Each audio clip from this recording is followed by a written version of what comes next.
Дайте да пожелаем утре, да си пожелаем хубав матч, да дойде публика, времето ще е хубаво. И най-после да биеме. И най-после да биеме. Поне един гол да вкараме. А защо не 2-3? Пък и повече сме вкарвали в миналото. Да. Иван Стоянов, може би за последен път нещо опасно, възможност и гол. ЦСКА измъква най-вероятно трите точки дълбоко в добавеното време на този матч. Удар с глава, който влиза в мрежата. Аз струва мисля, че Пламен Крачунов бе футболистът, който го нанесе. И така секторите А и Г избухнаха в радост. Виждате и радостта на Стоян Колев.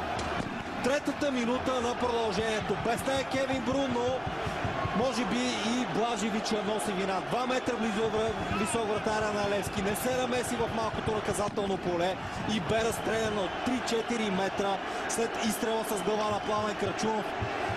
Най-вероятно в този момент ще видим и повторение на гола, с който червените поставят в нокдаун или не знам вече и в нокаут своя съперник. Ето го подава.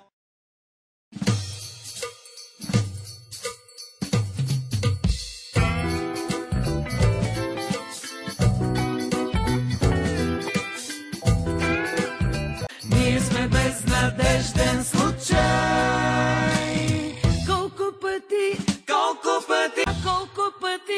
Колко пъти един пистоли ни разделяха с думи тежки. ЦСКА напада през центъра.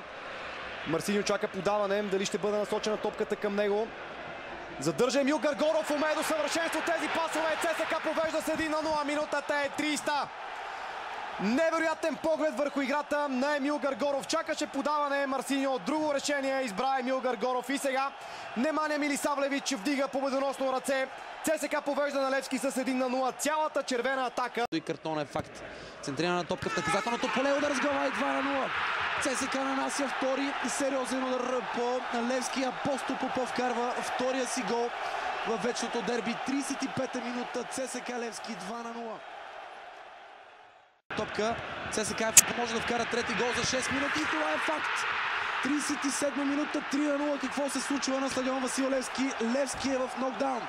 Левски не знае къде се намира. ЦСКА ликува и нанася мощен удар по сините. 3-0 Емил Гаргоров, 37 минута. Сигнал на рефера. Емил Гаргоров и ЦСКА повежда на Левски с 1-0 в 69-та минута. Последният съдийски сигнал на главния арбитър Георги Кабаков. ЦСКА победи Левски с 1-0. Казваме края на поредното дерби. Тук е ясно, че ЦСКА надигра категорично Левски. Радост в управлението на червените, тъга в щаба на сините. Повече ЦСКА спечели срещу Левски с 1-0. Инфарктен край победа. Дошла благодарение на статично положение.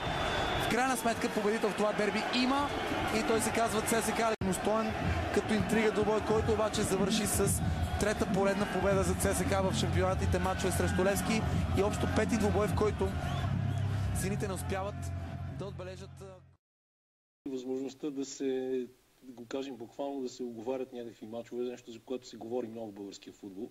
При едно такова разпределение вече всеки естествено ще се стреми наистина да постига добри резултати и не да си прави сметки. Защо пък 6-я, 7-я, които така или иначе за какво играят там? Сега не се обижа. Нямах предвид Левски.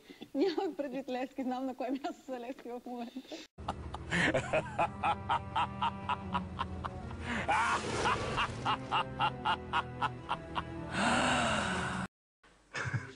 Аз мисля, че ако до края на шампионата имаме само мачове с Левски, ще станем шампиони.